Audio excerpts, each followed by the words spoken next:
right, folks, let's go ahead and get into it.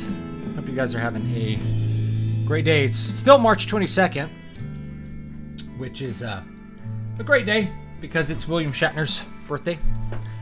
And it's also my mother's birthday, which is pretty cool.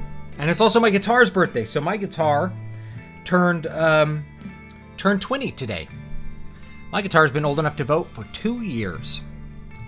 It was completed on March 22nd, 2001, or at least that's when David Schramm put the label into the guitar.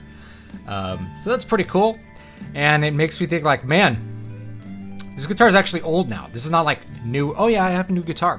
It's like, this guitar is old as hell, man. It's older than probably half the people watching this show right now. So I hope you guys are having a good one. What else? Yeah, William Shatner turned 90. The dude doesn't look 90. I see videos of him. Like, I don't know if he's had a bunch of plastic surgery that's actually pretty decent. You know, he doesn't look like, I don't know. He doesn't look 90. But then again, you know, I see some of these 90-year-olds, like Christopher Lee at 90. He looked like an old man for sure, but he didn't look like, you know, nursing home old. He still looked like pretty hale, pretty healthy. And he was like 6'6" or something. And lived into his 90s, you know. So anyway, that's what's cool today. Other little news, I'll get to the chat in just a second, guys. But so a little rumor is out there right now that Sony is going to shut down the PS Vita and PS3 stores. So the stores are going to be shut down at the end of the year. Now, I don't think this rumor is entirely true, and I can tell you why. And the main one is it's a rumor, and so rumors kind of exist to drum up attention to websites that propagate the rumors, because I can't find, it's not a statement from Sony, right? Sony, I'm not going to put it past Sony to shut down digital storefronts, but there's a lot of incentives for them to not do this. So the first incentive they have to not do this is that people are still buying things off of the store. So people are still buying PS3 games off of the PlayStation Store and downloading them to their PS3. So if you turn the store off, there goes the money. It's not like it costs money to deliver that. You know, it costs money to run the servers, but the servers are probably hosting a bunch of other stuff too, PS4 content, PS Vita content, stuff like that. So unless there's like, it costs more money to house the software for the PS3 than what they make on it per year, they're probably not going to shut it down. Now, eventually, I think they will. At least the PS3 will probably be the first one to go because it's the oldest. Now, Nintendo has already shut down some of its past digital stores for like the DSi. For I think the Wii, you can't get the WiiWare stuff anymore, I think. So Nintendo's already shut down digital stores. Sony, it seems obvious that they will. They actually shut down the majority of the PSP store, I believe, back in like 2014. Now you can still put, games on your PSP Go or whatever, using all the methods of the internet that you can think of. But I don't think you can buy the games for it anymore. Now the thing is, you can still buy PSP games. You can buy them for the PlayStation Vita. Now, I don't think they would shut down the Vita store. They're always like saying, oh, you know, they're going to get rid of the Vita, something like that. And I understand why they stopped production of the Vita, because they weren't selling a whole lot of Vitas at that point. But the Vita is still a pretty popular platform for certain genres, and there's still games coming out for the PlayStation Vita this year. So 2021 has games that will come out on the PlayStation Vita. So it seems unlikely that they would just shutter the store when there's still customers buying PlayStation Vita games and still doing that. And especially in Japan, there's still a lot of interest in the PlayStation Vita as far as certain genres like visual novels go. Visual novels, because the PlayStation Vita has a relatively good screen, because it has actual controls, there's a lot of visual novels that come out for the PlayStation Vita, even today. Now, not all of them make their way to the West, but if it's worth keeping open in Japan, then they're probably not going to shutter the servers for the Vita. And of course, PS4 would be way down the road. Now, people kind of, I think, very I think it could be very cynical to say Sony would shut down the stores to make you buy new hardware. Well, they don't have new hardware for this. Now, I can understand why they would shut down the PSP store in 2014. They're like, come on, guys, you should move on to the Vita, and you can buy your PSP games. You can play them on the Vita. Okay? Bring your whole library over to the Vita. But there's no replacement for the PlayStation Vita. Like, what are you going to do?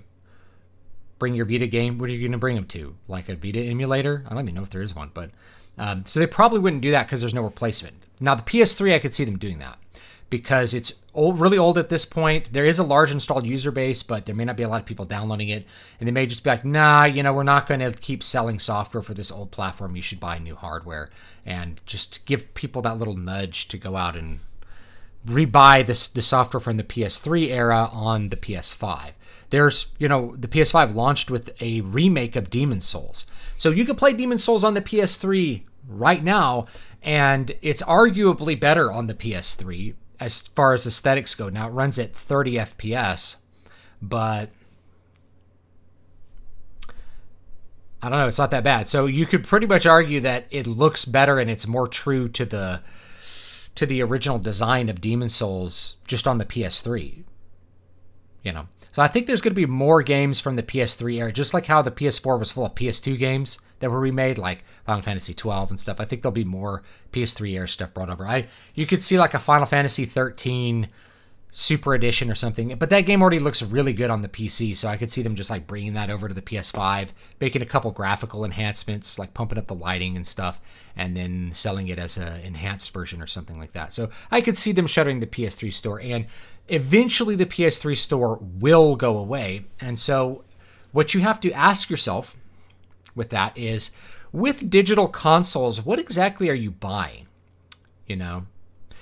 Because with the PlayStation 2, you could put in a disc and it would play. The games were the games.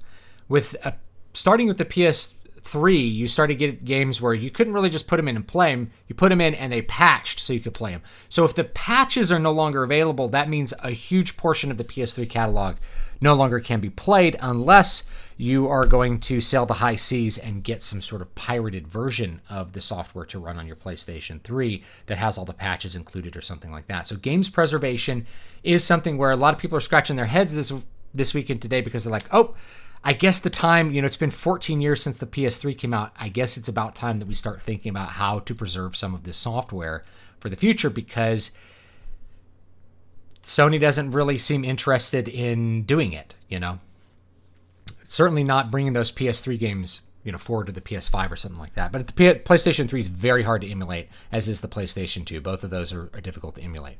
I have a fat PS3, so I can play PlayStation 2 games, just play them on it, which is great. It's a great retro device at this point. But yeah, eventually that'll happen. So when you look at that PS5 digital console, one of the things you have to realize is that at a certain point in time, that's just a brick. It doesn't play games anymore because the company that sold it to you no longer supports the online side of it that enables that thing to work. So the PlayStation 3 will still work just fine without connection to the internet. So will actually the PlayStation 4. So the PlayStation 4 could not be a brick, but the PlayStation 5 might just be a brick, especially if you buy the digital edition of the PS5. And I think the Xbox, various versions of the Xbox, are just going to be bricks in 20 years. Now, 20 years may seem like a long time if you're 17. If you're watching this and you're 20, you're like, 20 years, I'll be 40. Yeah, I remember thinking that when I was 22. Now I'll be 38 this year. I'm going to be hitting 40 not too long. And I'm looking at that, I'm like, my GameCube is like 20 years old. I've had that console for 20 years, So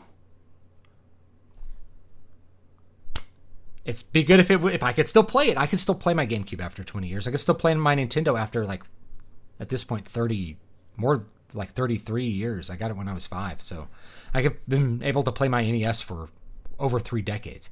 It'd be great if the hardware were able to be supported in the future. But I think what they want to do is they want to create this thing where the PS5 now, and especially the Xbox Series X, these are PC Lite. So this is PCs for people who don't want to deal with a PC, who don't want to build a PC, spend the money on that, don't want to figure out how to install components, install drivers, install an OS, manage software, manage all this stuff. It's an all-in-one. It's like you buy it, it has the software, automatically updates the software. You buy the software, you put it in, it runs. You download the software, it runs. Everything just is smooth so that the user doesn't have to worry about anything. They're selling you a convenient PC. Everything about the PS5 is pretty much inferior to my PC, and I built my PC at this point 5 years ago, I think. 5 or 6 years ago. I think I built it right after, I'm trying to remember when I built it, but I built it a long time ago. And so it's still more capable than a PS5, at least on paper. Okay. So you're getting PC Lite. So anyway, there's that. It is a thing. You want to, the problem with buying physical. So Remy, yes, buy physical about games you care about. But the thing was with consoles now is that they ship on a disc, but you can't play it off the disc. You have to download a patch for it to be functional. There's a day one patch that goes along with it. A lot of cases you can't even launch the software. I put in Spider-Man, and it was like, first we have to install it to the hard drive. I'm like, okay, this is like a PC. And then it's like, now we have to install a patch before it'll even run, because they shipped the disc with the software broken. So digital distribution has actually really harmed games in some ways that are subtle. So it used to be when you shipped the software, it had to work, damn it. And now when you ship the software, you could just ship it completely broken and just patch it after the fact. Because the people who are buying it day one are just they're like your pay pigs anyway. They're not going to care that it's broken. So you ship it broken and then apply patches after the fact to try to fix it. Or you ship it so it doesn't even function. You put the disk in and it's just a key to download the software. That's kind of dumb. Like I think they did that for one of the games. Maybe it was like Elder Scrolls 5 or something. You put the disk in your PC and it just opened up Steam and downloaded it. Like the disk didn't even have the game on it. It was just a portable key for it. And that makes any sense. So anyway, that's going to be the future. Now, I think PS3 may be the last console where we can really preserve a lot of those games, because a lot of them just were on the disc because you're coming out of the PlayStation 2 era. A lot of them, when they went gold without patches. So there's a lot of games for the PlayStation 3 that buying the physical means you have it. Little Big Planet, I put that in my PlayStation 3 and it doesn't have to install any patches. It just goes, So that's one, for instance. All right, so I hope you guys are having a good one. Let's take a look at the chat. Enjoyed your video today. Did I have a video today? It's probably yesterday. The Disney Wars stuff. The apostates of the pop cult. What would you say people who pirated Disney media instead of paying for it? Well, I think that is wrong in general. Now, I don't want to get into a big debate on copyright and stuff like that, because you could talk about that for hours. Is copyright appropriate? If copyright's not appropriate, does that mean that you can violate copyright, et cetera, et cetera? Let me just give you a really simple moral argument. Somebody put their labor into that with the expectation of receiving payment. Now, the employees who made the movie got paid ahead of time with the understanding from the capital side of it, that is the company, that they were going to make their money after the fact. So if you're pirating as a way to punish capital, eventually you're also punishing the worker, because they're not going to hire workers the next go around, or they're going to lay people off. Basically, you may not be shafting the employees who made that movie that you're watching, but the next one, because it's a cycle. So that's not to get into like labor theory of value, but somebody created that with the expectation that you would pay for it with their time and energy, and you should pay for it. They deserve to be paid. Same thing with software, right? So pirating software, there's a bunch of different little moral things that I could say, like this, it's okay to pirate software in this case and not this case. But basically, if somebody made the software and you're using it and you're getting value from it, you should pay them for the value that they're providing to you. Just like if a plumber comes in and fixes your pipes, he provided a service to you. Shouldn't he be paid for that service? He did it in anticipation of being paid. The guy who made your game made the game with the anticipation of it getting paid. I think where people get confused is that there's a relationship between labor and capital. Capital takes the risk up front and pays the labor up front and then gets paid after the fact. So you're saying, well, I'm not going to pay capital because labor already got paid. I've heard this one. It's like, yeah, but then they're not going to get paid the next go around. They just won't have a job. So you still not paying somebody. Somebody's still losing out when you are avoiding that. So if you're getting the value from it, you should pay someone. Now let's talk about Disney movies. If you are pirating Disney movies because you really want to watch them, you don't need to watch them, okay? If you have some moral objection to watching a movie because of the company that made it has bad people doing bad things or something, then you should just not watch it. Not only should you not give it your time, you shouldn't give it your attention either, because by giving it your attention, your time is a zero-sum game. The 2 hours that you spent watching that Disney movie could just as easily be spent watching 2 hours of a good movie that maybe would be more interesting to you and maybe provide a little bit of positive feedback or value to somebody else who made it and is trying to fight that fight. So you need to not just pirate Disney movies because Disney bad, right? That's like saying, Disney's bad, so I feel okay robbing them. It'd be better if you just didn't interact with Disney, right? Do something else with your time and your energy. There's not really a moral justification for pirating the movie because Disney bad or something like that. It doesn't really work that way. Now, if you want like little specifics, like when can you pirate software? If you've paid for the software, I don't consider it piracy to get it in some other way that makes you able to use the software. So if you bought the software on one platform and it will only work on, like, okay, so let's say you bought you bought Photoshop, because this kind of is me, right? So you bought Photoshop and you bought it for Windows 8, and then that version doesn't work on Windows 10. They want you to buy a new version, and you just bought it. I wouldn't have a moral, now maybe illegal, but I wouldn't have a moral objection to you using the software that you paid for on your platform that you need to use for other things, right? So if you paid for the software, I think it's okay to grab the software in some other capacity. I know people that will buy the physical copies of a disc and never open it. This is what collectors do. They never open it. Or they buy two copies, one that they never open for collecting purposes and one that they use. Well, if you buy one and never open it and then download the copy off the internet to run it, you still paid for the software, right? The labor and capital got paid for a product. The fact that you have a copy that you acquired off the internet doesn't really matter to me in a moral sense. Now, it may be illegal in your jurisdiction, but from a moral sense, I think that doesn't really matter.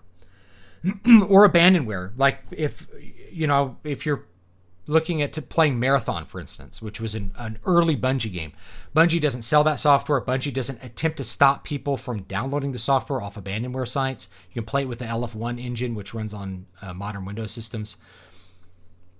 Download it, have fun at it, because the people the capital organization that would try to sell it to you isn't selling it to you and isn't trying to stop you from downloading it, in which case, yar me mateys, you can pirate it because no one cares, right? So if the person who owns it, if the capital organization who owns it and is, would be seeking to get payment for it, isn't bothering to enforce that or actively says they don't care, now you can download Daggerfall for free. You can download Elder Scrolls 1 Arena for free. They're abandonware.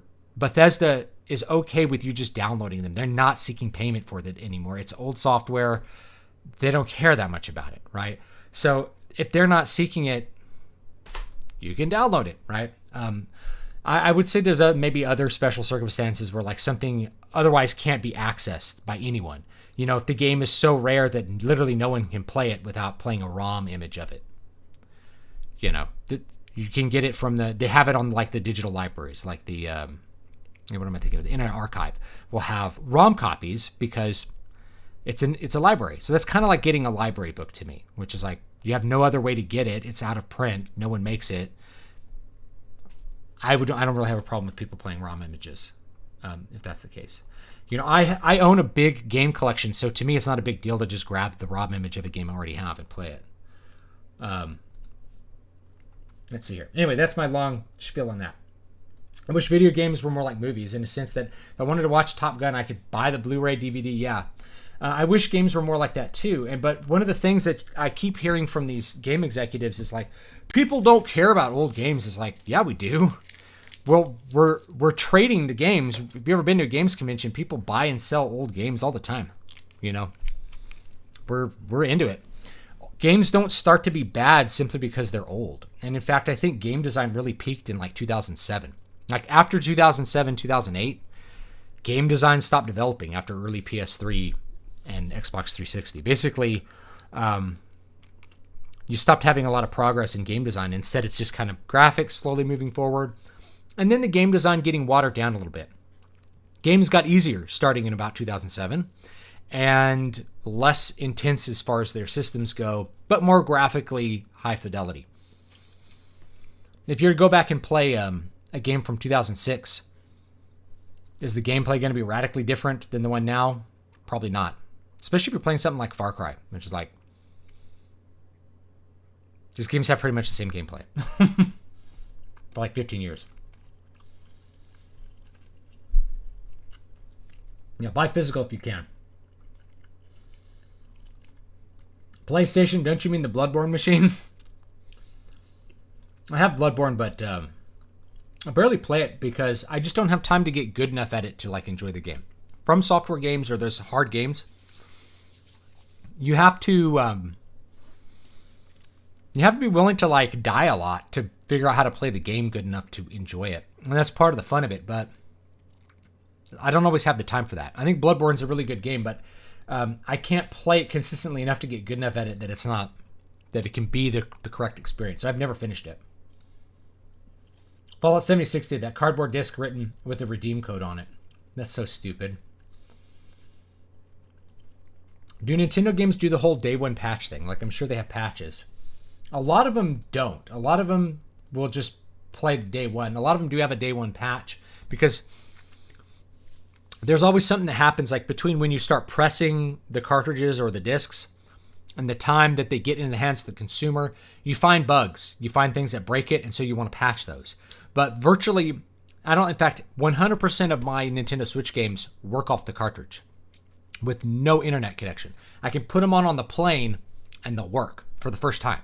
Same thing with 3DS. So 3DS and Switch, the physicals work great. And I have a very big physical collection of the 3DS. I really liked the 3DS library quite a bit.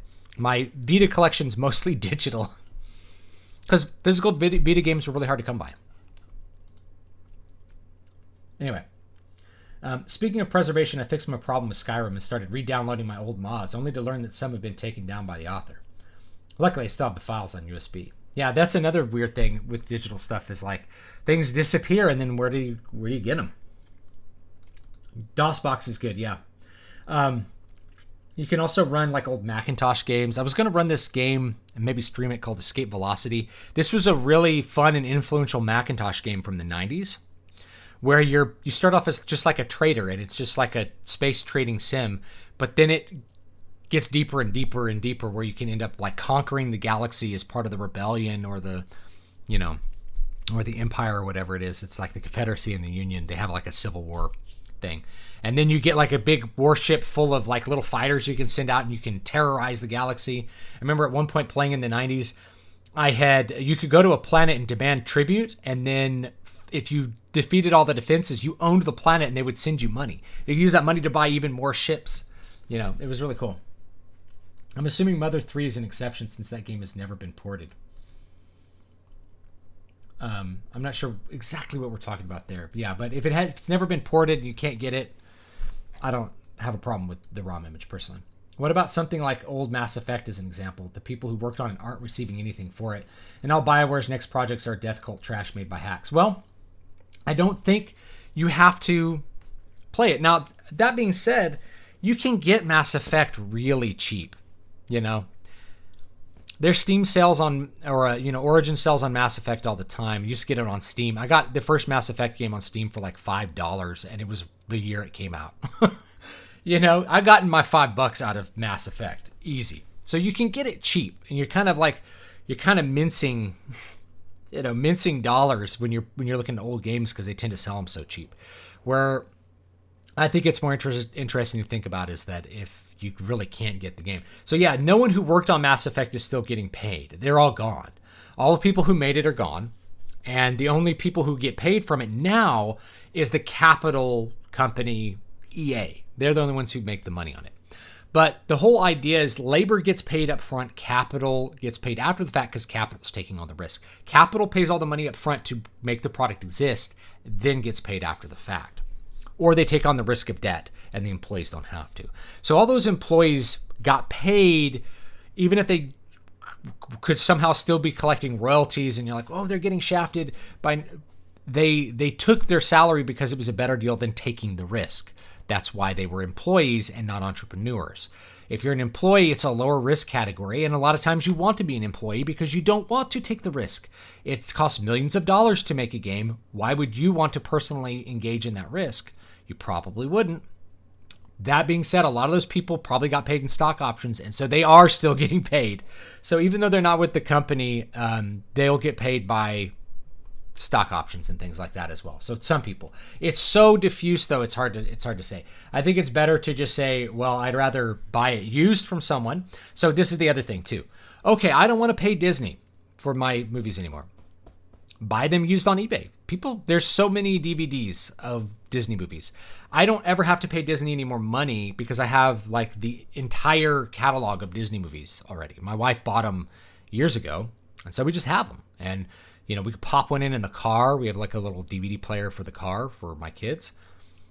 No big deal. No need for internet or any kind of fuss or muss like that. Just, you're good to go with that kind of stuff. So anyway, you know, it's not like EA is going to make a ton of money if you pay them $5 for Mass Effect.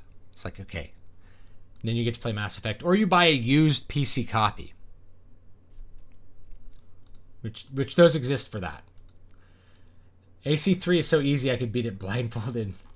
Assassin's Creed 1 I felt like was a good one, and Assassin's Creed 2.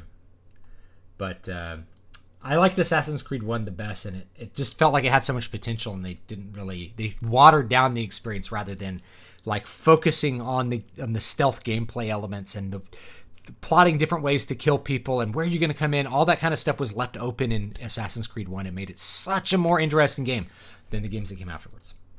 But this is something that I noticed. This is why I say design peaked in like 2007. When did Assassin's Creed come out?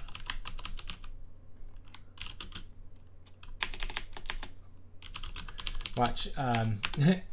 Google's going to be like, did you mean Assassin's Creed Valhalla? No, I meant Assassin's Creed. When did this come out?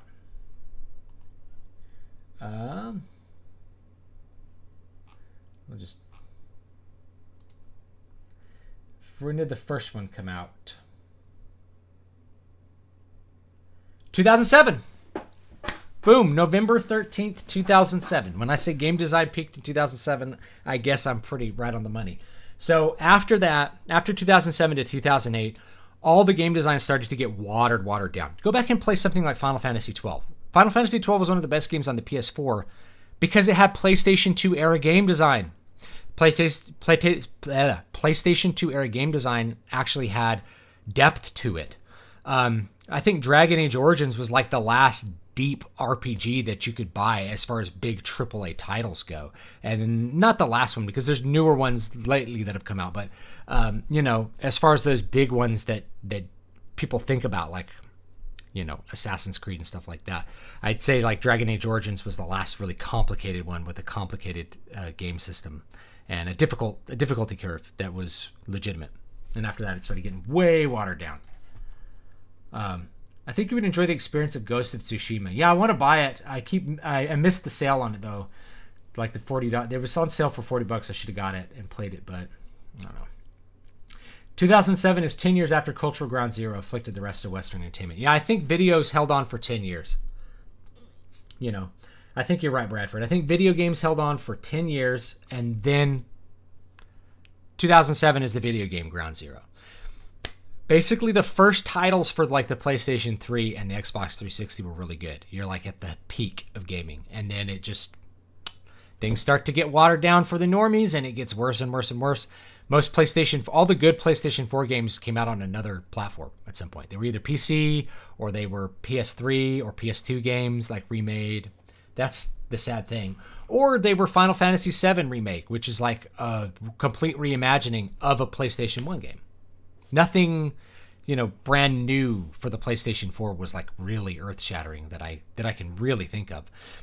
There's Dragon Quest 11, but that's part of the Dragon Quest series and has game design really from the NES. So there you go. 2007. That's it, man. I don't know. All the good stuff, like Oblivion was 2006, I think. World of Warcraft was 2005. 2007, I think, was Burning Crusade. It was either 2007 or 2008.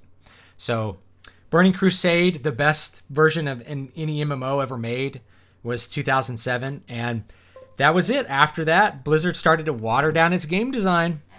And Wrath of the Lich King was still good, but just kept going downhill from there. I think you had one little blip with like Aeon maybe in 2009 or something like that. But, MMOs really started to stagnate after Burning Crusade, which is sad because imagine the heights it could have gone to if they'd maintained the game design from Burning Crusade. It would have been amazing. It would have been amazing is what I'll say. Anyway, let's play a game here a little bit. There we go. Got to get this. I put so many PlayStation 1 games on my Vita. It's like ridiculous. And just like you can hear me scrolling through it. I don't know if you can. Is that on? There it goes.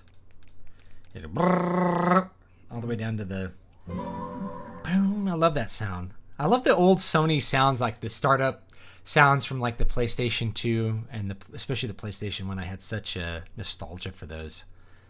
I loved them. It's that brrr from the PlayStation. I love that. It's like let you know you're about to have some fun. Oh, I forgot. Nope. Hold on. Let's do that again. There we go. I have a save state because I wanted to download a game.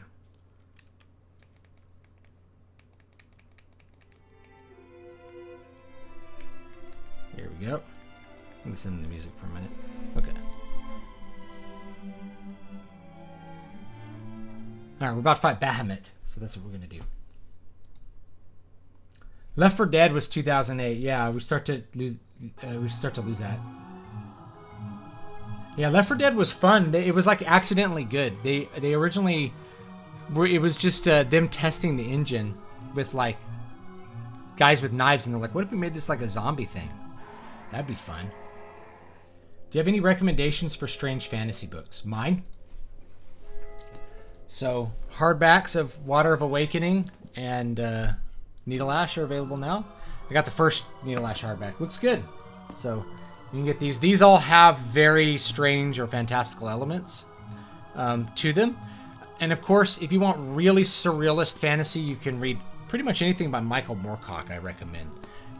He has a great surrealist edge to what he does. But all of this stuff, you start in a world that makes sense and you go further and further all the way until you're in things that basically don't make sense. And that's a theme that's going to run throughout the series. So when you get to book 3, you get some of the same stuff. So you can check that out. Are you strong enough to defeat me? Let's find out. I might fail here. Yeah, modern MMOs, from what I've seen, just seem to borrow the WoW template nowadays instead of innovating or doing something different. That's true. I heard a rumor that the Vita store is going the way of the Dodo early autumn this year. Yeah, that's what I was talking about that at the beginning. So, one reason to hate the digital goods.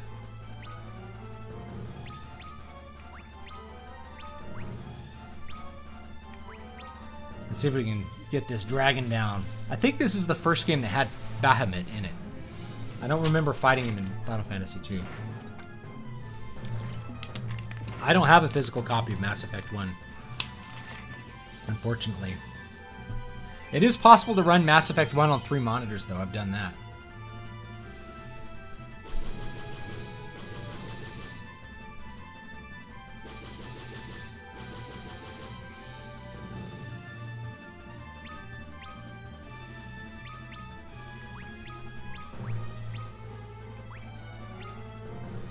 Make sure we keep our guys kind of topped off here. Um, PlayStation Shoe startup sound is a piano crushing against the ground from a Hyatt building. Is it? That sounds awesome. What a cool idea. I love it. Yeah, I think Call of Duty 4 was 2007. Record deepness, you're right. And then that was just the model. It was just Call of Duty 4. We've had Call of Duty 4 every year since then. We've had 14 Call of Duty 4s in a row.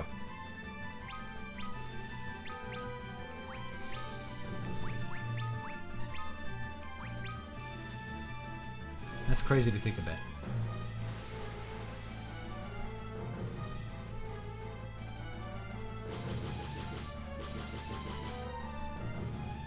Yeah, Dead Rising, that's probably a good example too. Vita had so many good games you can't play anywhere else too. Soul Sacrifice, Freedom Wars. Also, Gravity Rush. If you haven't played Gravity Rush, that's actually a first-party exclusive, or first-party Sony game, and it's really good. Really good. You can use the gyro of the system and everything. It's like Nintendo innovative. It's really good. Do you think the Death Cult will ever get anime or Japanese culture, powerful enough to stop them? I think it's already there. I think it's already working in Japanese culture, but the question is whether it will burn out before it can do anything, before it can make a significant effect. Actually, let's do this. I'll double cure here.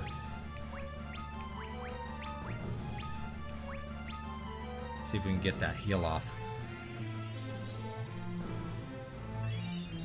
Should have done Kiraga. Might have to do this fight again. We'll find out. I think it's a pity good adventure puzzle games aren't made anymore.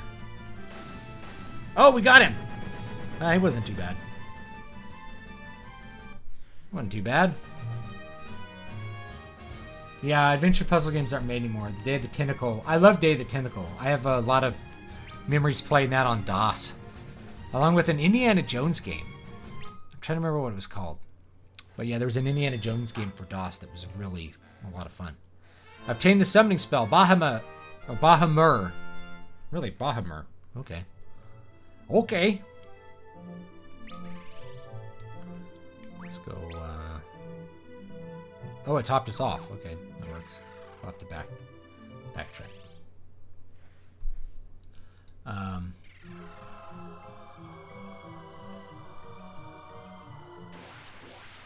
I haven't played Legacy Realm of Terror.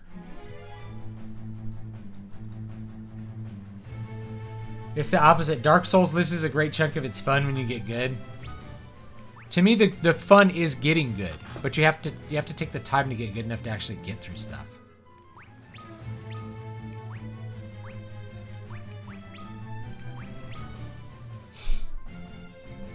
Games from the mid to late 2000s also still hold up. Yeah. I think Grand Theft Auto 4 is good, but again, it's just using the game design of Grand Theft Auto 3.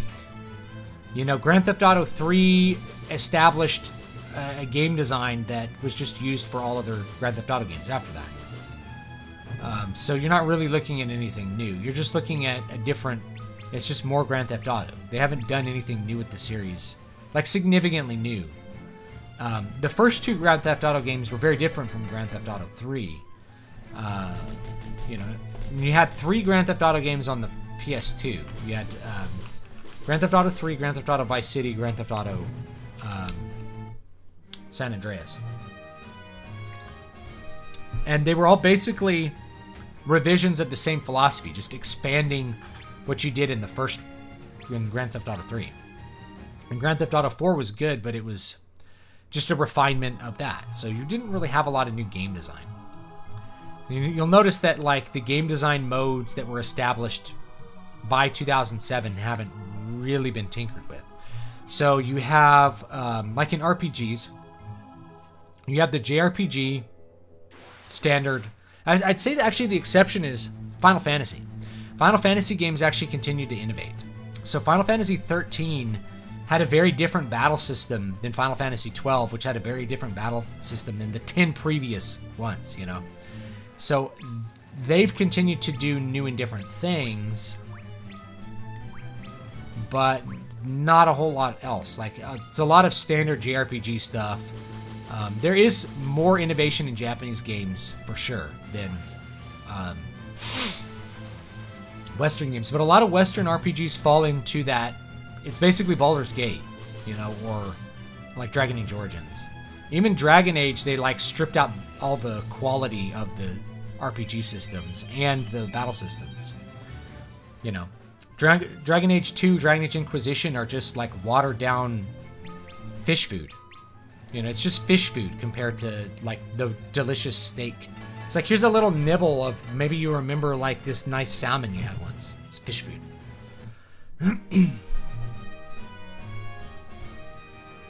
Huge fan, just tuned in. Thank you, Noah. I'd love to hear an example from you of a great game design that was on display in 2007 to 2008. Assassin's Creed, so that's a good one. And I think it had great game design in 2007 to 2008.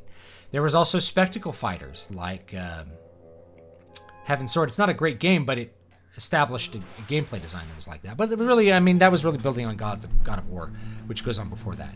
Ground Zero is really just like, that's when everything was fully refined, fully good, and you could still have some innovation. Actually, you know, I'm not sure when Last Remnant came out. That's probably 2009.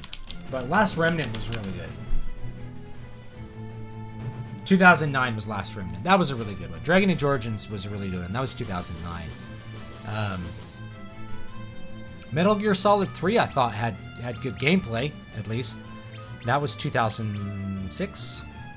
Of course, you had Oblivion, 2006.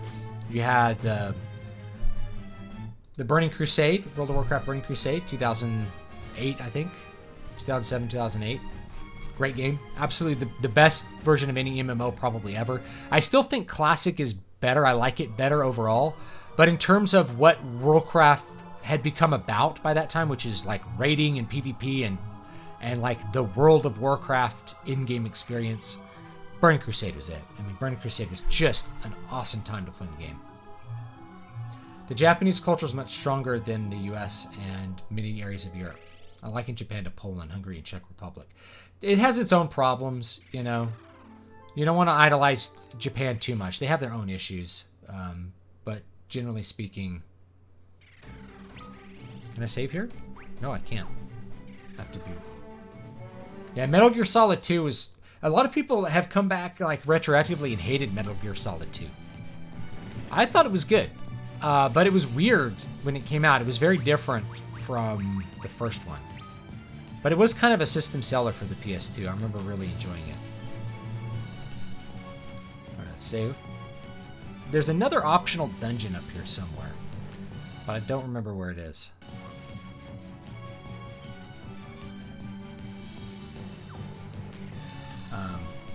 Grand Theft Auto was the first game in the series to be made in HD. Grand Theft Auto 4. Yeah, I think it's good. It had like fully... Like the characters actually looked good. I think there's another dungeon around here somewhere that we can find. I don't remember where it is though, so I'm just gonna look around a bit. I'm gonna look around just a bit. See if we can find this hidden dungeon. Actually, I think I know where it is. I don't think it's this cave. That's the first cave, isn't it? Yeah, that's the first cave. Speaking games, still waiting for David V. Stewart's Fantasy Waifu Simulator. Yeah, I mean, I might do a visual novel at some point. I have to consume more of them though. I have to play through more of them. I've got this one called, what was it called? I don't remember. The name is in Japanese. I'm having trouble remembering now, but anyway. Yes, I think I can hop here. Yes. Okay. Whoa! Can I get up?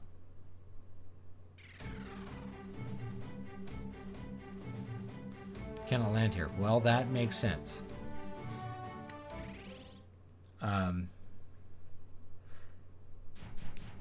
Best, most deadly AI ever. I think the best stealth game I've played might be like Thief, which you can get Thief Gold.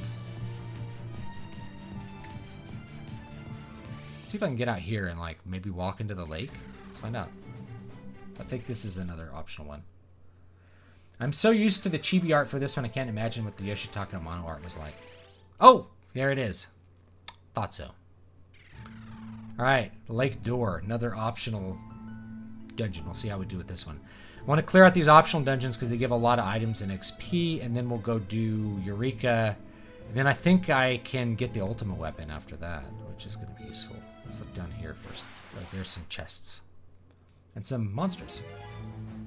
I think the chibi art looks good, and I also think that it's actually held up pretty good. How should I go about writing a tragedy? Any recommendations? Well, I'd say follow the example of other tragedies. You know, Shakespeare wrote good tragedies as far as the art goes. You start with a character that has some sort of flaw or mistake in his assessment of what's going on, and that causes him to do things which are bad. So tragedies are not about bad things happening to good people. It's about people who are mostly good doing bad things. That's what really makes a tragedy. In fact, I'll have a tragedy released this year that takes place in my fantasy universe.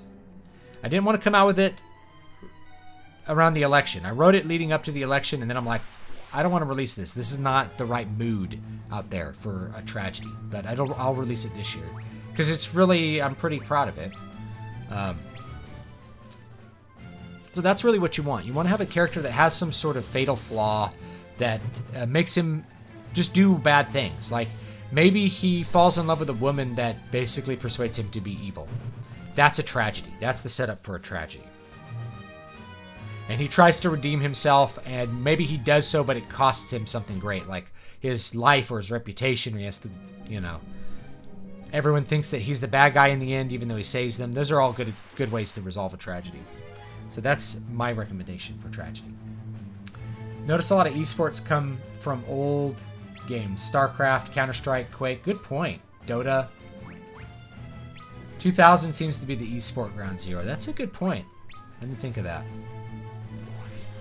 There's a site called VN Database where you can sort them by popularity. Playing through Kohima Misu right now. Romance of the Three Kingdoms, but all the historical figures are women. Interesting.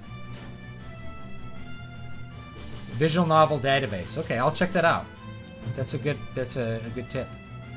Then I could probably find some more. I want to just try out a couple from a couple different genres and just see what people are creating. Like there's one I was playing, I'm already like, this isn't how I do this. You know, it's like very inefficient writing. It's like, this isn't how I I'm trying to remember what it was called. It was called Kyoto Winds. I thought it'd be cool because it had samurais. Oh, Hakuoki, Kyoto Winds. So I guess you can get it on Steam. I got it on the Vita, but you can get it on Steam. Looks pretty cool. Violent. All right. View page. Yeah, I think I showed it on the stream. It's they introduce you to all the characters like just like straight up. It's only $10 on Steam. That's cool. That's nice. You can get it for $10. I think I paid like 15 or something on the Vita. I don't know what I paid. It wasn't expensive though. So yeah, you can get it on Steam. And there's probably a bunch you can just play on the PC that are good. But they introduce you to all the characters like right away, and it's just like 8-9 characters in a row talking and bantering with each other. It's not the best way to introduce characters. In fact, it's a really bad way to introduce characters. You want to introduce them 1 to 2 at a time, pairs, and then have a little space between where you introduce characters, and then because otherwise you're like, wait, this one. Luckily, they have a little thing where you could pull up a little guide to remember. Oh, who's this guy? Oh yeah, that's what he is. He's like one of these captains. Hakuoki, Kyoto Winds. But it's definitely, I think, targeted towards women, because it's like romancing these samurai dudes. But it's okay. You know, I don't mind reading like romance or things that are targeted towards women, because there's writing lessons to learn from that. Like, I noticed the way that they present these men is something that you see in romance novels, which is the attractive male is always violent but sensitive. So he's violent, but he has a soft side, or he's violent but honorable in some way, right? And so he's dangerous, but not to me. That's the way it always is, and it's very effective. And I think it plays to the female desire for a male partner to be the violent part is the protector part. You want the male to be able to protect you, and therefore, if he's very violent and dangerous, then he'll be a protector. So you put a female character in a dangerous story, and then provide a male protector. That tends to be something that women find attractive.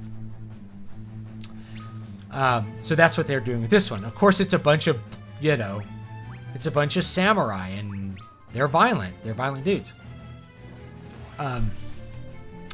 But they all are like kind to the main character, the protagonist, the first-person protagonist. Chiruzu, I think is her like default name.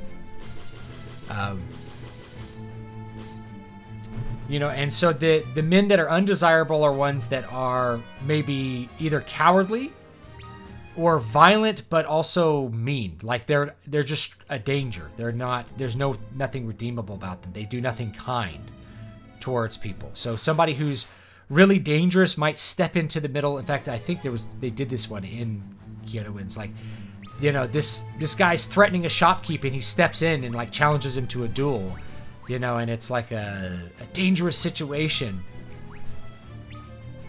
Well, that's perfect because it shows him doing something good. He's protecting other people, and therefore that's very attractive. Even though he might just chop someone's head off willy-nilly, he's chopping the right person's head off. And that's important because he won't chop your head off. He'll chop off the bad guy's head. Speaking of mostly good characters doing bad things, you should get back into Attack on Titan, the final season. I didn't finish season 1, and you know what? I'll watch season 1 again, but it's mostly, I think, it was only available as a dub at the time. At least I can only find it as a dub. And it was a terrible dub. Like, it was so melodramatic and annoying. It was just awful. Counter-Strike was honestly kind of an earlier example of stagnation in genre. There are so many gameplay mechanics and levels of depth to that series that just completely absent. Remember when FPS games had learning, yeah. Yeah, Counter-Strike's the only FPS game I can think of that's actually hard to play. Yeah, that was a challenging game. People used to love to play it, and it was so hard to play. Counter-Strike, Counter-Strike Source. In those visual novels for women, it's the battle between the civil prince and the boorish barbarian or psychopath. For men, it's between the girl next door, the mysterious transfer student, and the princess. There you go. That's a good one. So I've talked about some of those before, like the girl next door. The girl next door is desirable because she's homely, or not like ugly homely, but she represents a good home.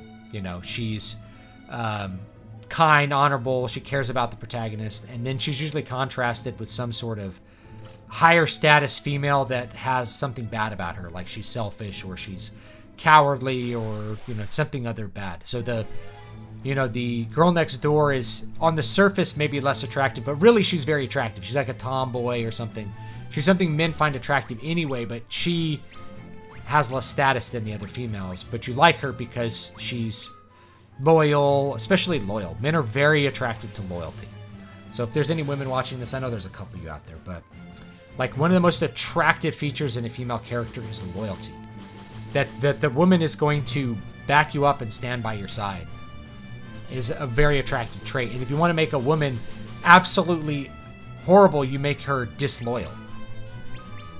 Have her do something that's disloyal. And it doesn't even have to, like Delilah. Delilah is a great Bible character because she's horribly disloyal. She's like the most wicked woman because she's not loyal to Samson. The Indiana Jones game you were thinking of was Fate of Atlantis. Thank you. That was a great one. I really loved it. I haven't played it in years, but I replayed Day of the Tentacle not too long ago. It was pretty good.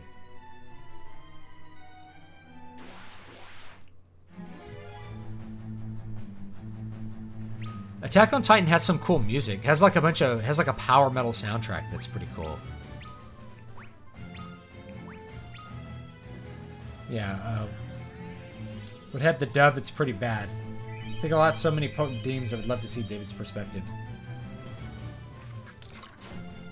Japan's #1 right now is Demon Slayer. I'll check that out too. Yeah, what does Brandon Kahn say? Tomboys are highest tier. Why are tomboys highest tier? Don't you want, like, the beautiful, voluptuous woman? No. The tomboy is someone you can relate to, that you have a lot in common with, you can have common experiences with.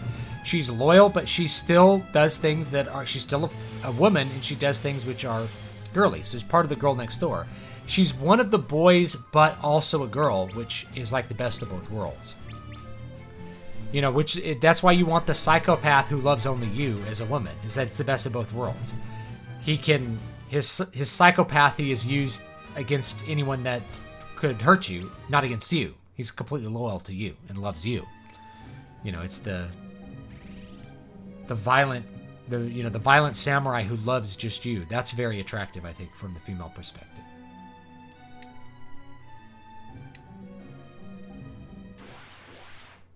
You know, for the male perspective would be the loyal female. You know, you could do, for instance, I haven't done the video on this. Actually, I did the video on it, but I couldn't get it monetized, so I never published it because I think I used dirty words. The tsundere, or the shrew. The shrew is a great character for a bunch of reasons, but the character arc is, it's this woman who is unbearable, and she acts like awful to the protagonist, but the protagonist basically, through his manly virtues, subdues her and makes her submit to him, which is a male fantasy, to make the shrew submit to him. Or she secretly loves the protagonist and adjusts her behavior so she can actually gain his attention, which is also a male fantasy. It's like conquest by a different route. So a lot of the male fantasy involves fantasies of conquest, or, you know, making, you know, the female being very attracted to him, you know, without him having to do a whole lot. So you can go a bunch of different ways with romance for men. Romance for men tends to be very ignored in the West because you think of romance as primarily a female genre, but there's nothing that says it has to be. I think the reason a lot of young men are so into anime is that anime doesn't shirk away from the romance plots. The romance plots make things interesting, and that's what I think. You know, the West could capture a lot more of that audience if they had those things present, but when they're targeting males, they tend to avoid it. Yeah, tsundere can be extreme hit or miss. That's a good point. Yeah. In Food Wars, haven't done the video on Food Wars yet either, but Food Wars, you have the tsundere as like the what's her name? Nikari, not Alice. One of those cousins. She's awful. She like supposedly hates the main character, Yukihira, but in actuality, she's secretly in love with him because of his virtues. And so she has to basically come around throughout the course of the series. But she's contrasted with Megumi, the girl next door, who's more vulnerable, more honest, more loyal, more kind. She's just a better person all around. So the contrast in the male fantasy is, do you want the extremely loyal but maybe lower status girl, or do you want to tame the higher status shrew?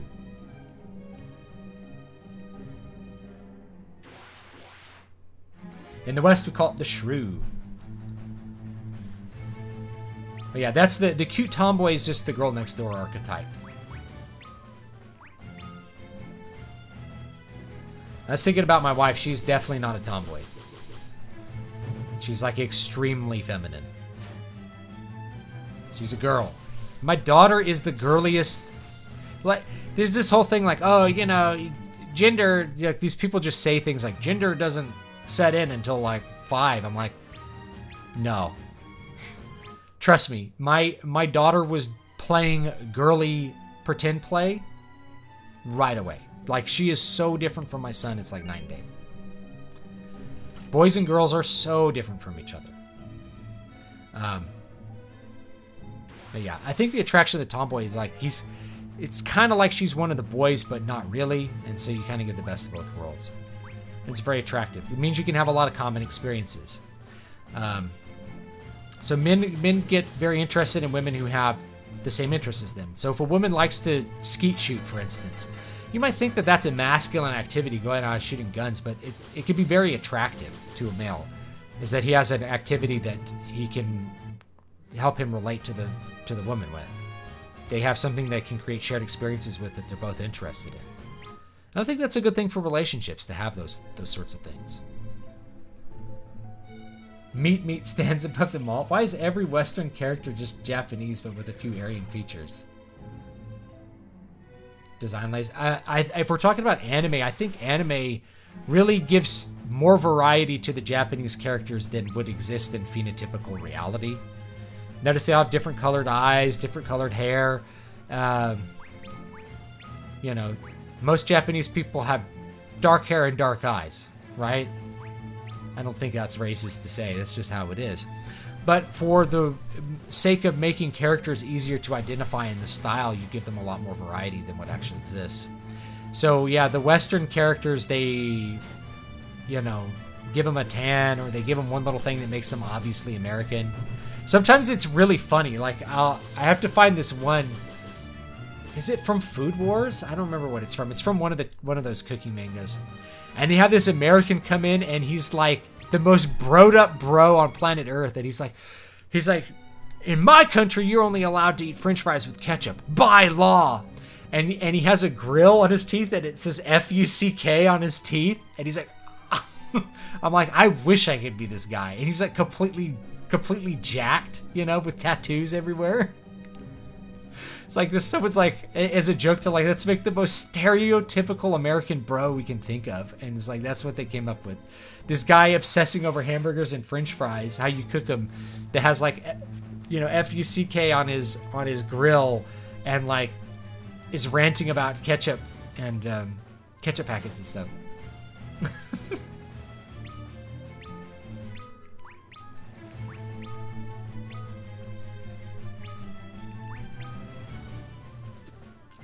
Loyalty is a key virtue not only at the micro level, but at the macro level. That's why nationalism is making a comeback in the West.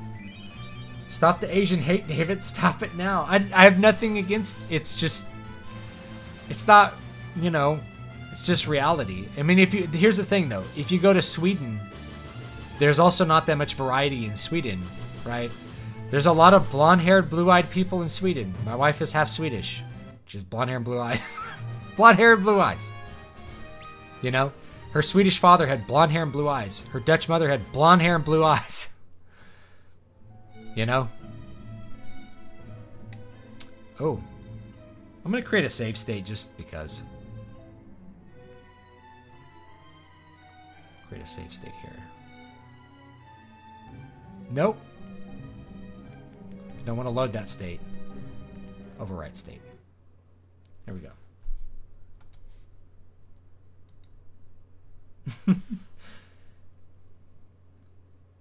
Alright. Tomboys generally are even cuter and more girlier than other girls. I would say maybe not, but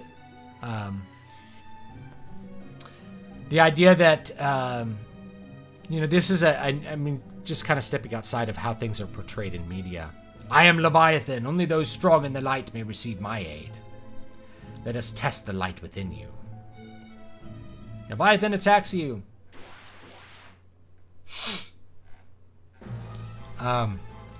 This idea that if a girl is not completely interested in dolls or something, that she's trans is a rather new and disturbing trend in the West.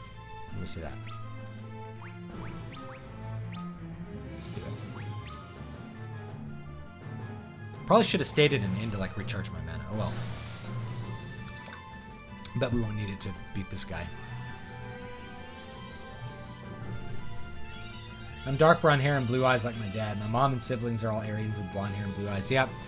So, you know, if you take Europe as a whole thing, there's a lot of variety. You know, there's Italians and there's Swedish people, and they look very different. But if you go to each little country, like the people in Liechtenstein probably look very similar to each other. You know?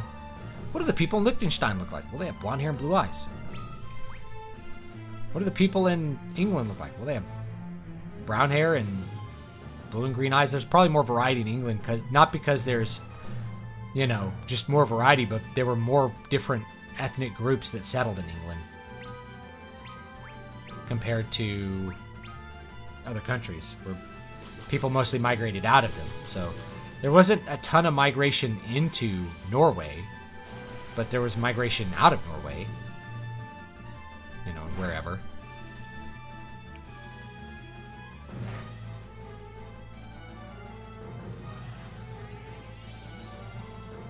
Out of curiosity, what's your favorite Final Fantasy game? I haven't determined that yet. I mean, I might say Final Fantasy IX.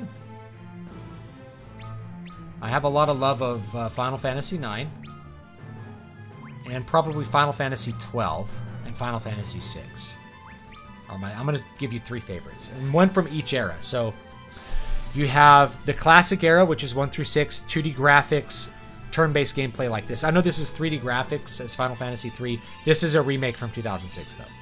So the original was on NES with 2D graphics. So Final Fantasy VI, which was Final Fantasy III on the SNES in the West. Very good game. And then from the PS1 era, which was kind of I'd say the golden age, is probably Final Fantasy 7, 8, 9, 10.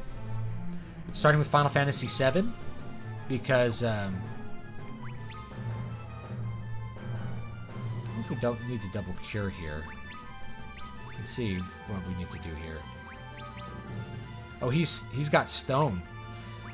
All right, this is probably gonna kill us here because he got stoned.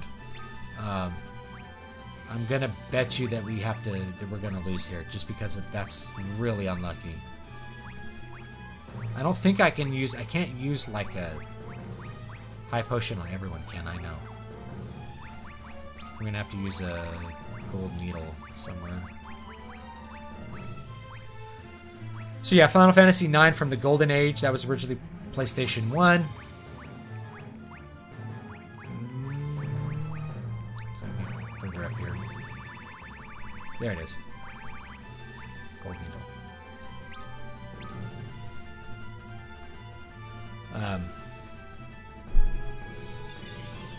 And then Final Fantasy XII would be New Final Fantasy. Oh yeah, we're getting wiped right here. Dang it. Yeah, we got wiped. I'm going to reload the save. I'm going to reload the save state just to save time. This is technically cheating. I'm going to cheat. I don't care. Down here and we just got that one unlucky stone hit that made it so I couldn't heal. You got to heal a lot every round here. I talked about Sony shutting down the stores. That's a rumor. So just so we know, that is a rumor, and because it's a rumor, it's probably not completely true.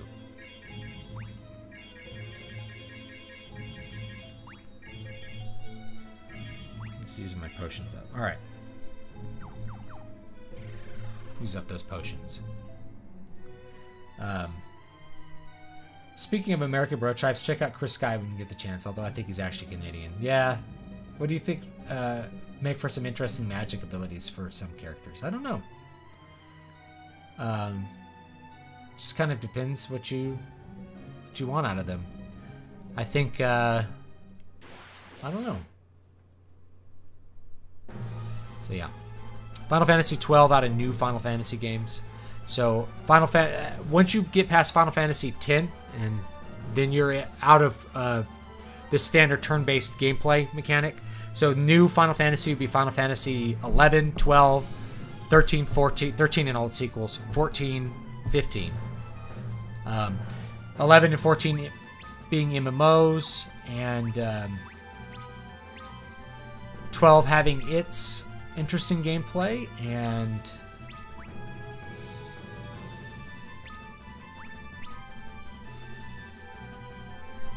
Final Fantasy 15 and 7 having like more action RPG gameplay.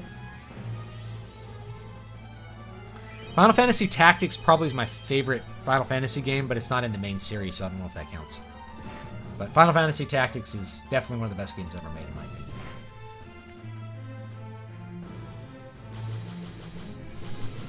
Gold precedes silver. Yeah, maybe you... Well, what would you say? Well, I thought it was like...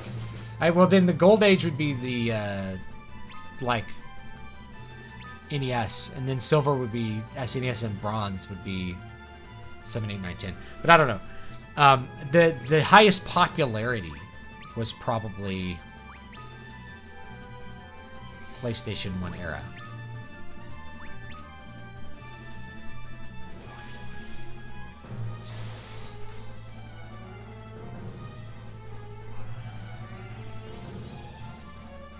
Vegan story's good.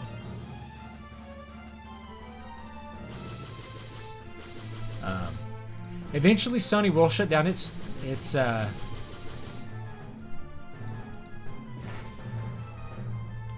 eventually, the PS3 store will get shut down. Like, that's probably going to happen. But I don't know. When that happens, we'll have to figure out what the response is.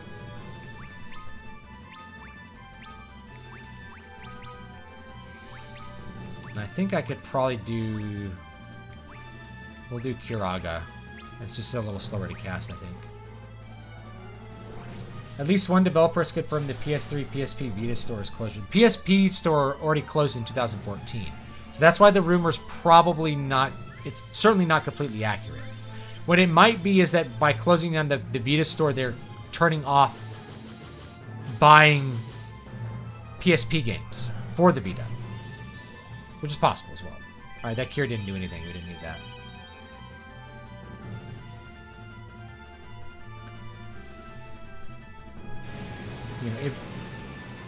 You know, usually Sony's going to give you probably a lot of time before they are going to shut down the store, because they also want people to buy all the games that they want.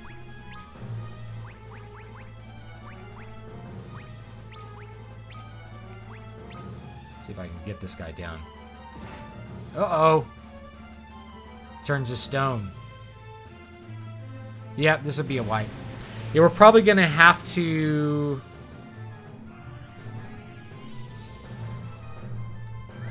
Yeah, I don't think we can beat this guy. I think it's a lose. Because of the way speed's working out here. I mean, we'll try to unfreeze him, but he's just gonna die.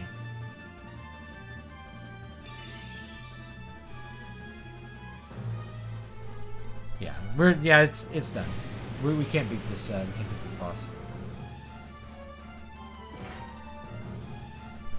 Tactics Advance was a good game.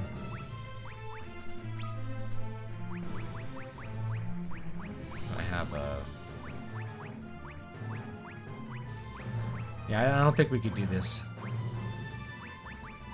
I don't think it's gonna work.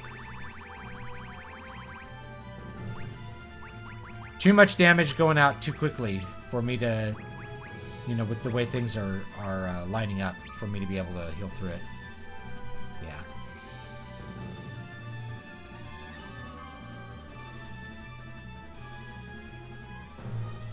We may have to like level up a little bit and come back. Yeah, that's it. Luckily, it's not a super long dungeon, so it'll be okay. Thought about starting each chapter of my story like a lore chapter, which is a short summary about random tidbits about the world not relevant to the plot. What do you think? If it's interesting in itself and it's short, then you can do that. Like if it's a paragraph. You know, if it's anything more than a paragraph, readers are going to be annoyed that you're not telling them the story. You know, you got to be careful with that. If you're going full Brandon Sanderson like interludes, they better be really interesting on their own, or like the reader's going to tune out.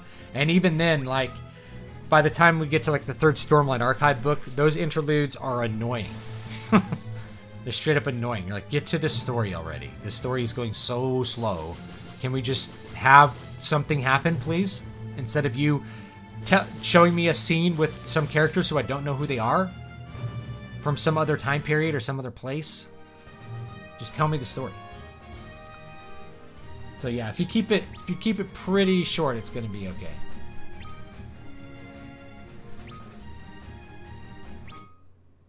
You know, and keep in mind there,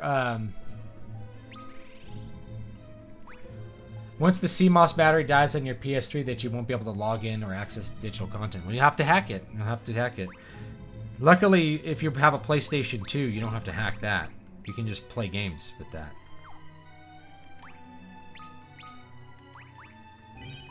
Which is quite nice.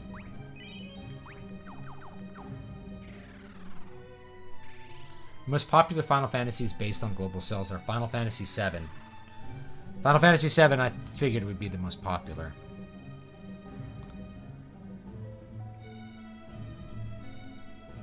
While Stormlight, the first book, the slowness you don't mind as much. And then by the second book, you're just like, you're plodding along.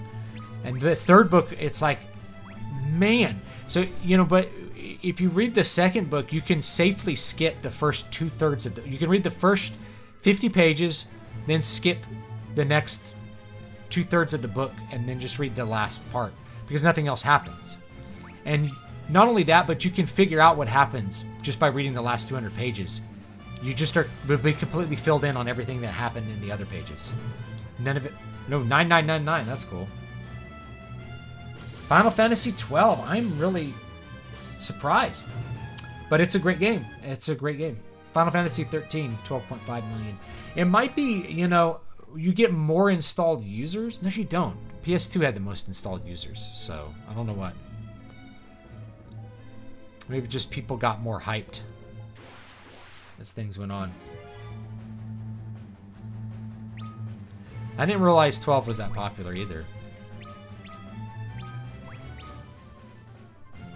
Yeah, I thought people overlooked it a lot too, but you know, it might have had really strong sales outside of America or something, or I don't know, who knows.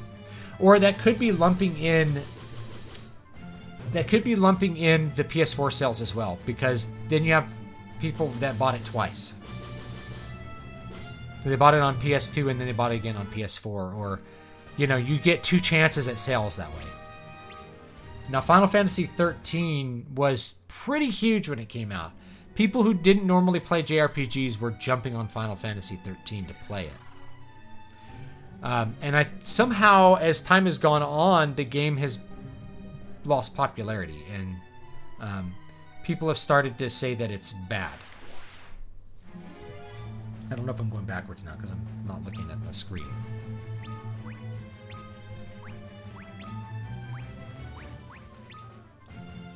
I want to make a visual novel about anime girls who race hover cars in the future. Make a racing game that has visual novel elements. There's your market. Just make racing games I guess are not that hard to make. That's what I hear.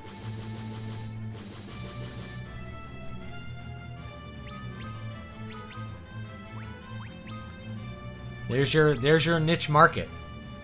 There's not that many racing games. You know, you get your audience that likes racing games, and then they also like the visual novel aspects. You have the characters interact and talk to each other, and you can decide what to do, who you want to romance.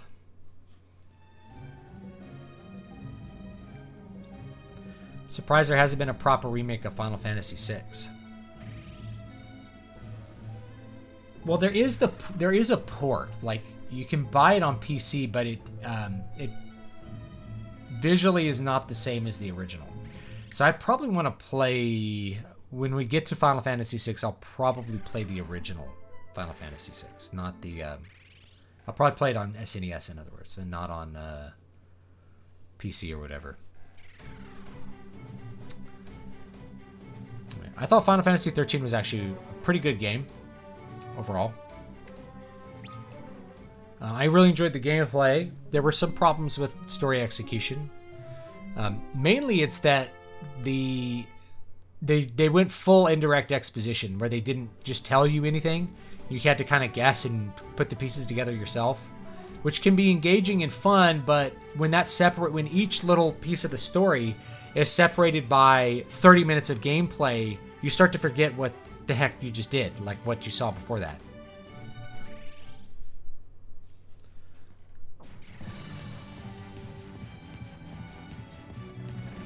There we go. Yeah, make a racing game, but with like visual novel elements. That would be an awesome niche market, I think. All right. Well, I think I'm actually going to probably call it here, and we'll go into the next levels. I think we get to go break down those statues and then do that kind of stuff. We'll do that stuff later. I might do that off stream, and then we'll do that next dungeon on stream. Okay. Those numbers do include remakes, but not spin-offs, further installments in the sub-series. Example, like 10-2, 13-3. Final Fantasy 12 was big in Japan. It was. I mean, it should have been bigger here. I think it actually was big, but a lot of people were wanting it to be as big as Final Fantasy X here, and I just don't think it was. I think it was a little bit less popular. All right. Let's go ahead and turn this off. Thanks, guys, so much for hanging out with me tonight. I really need to go to bed after this. What do I have? I have hardbacks.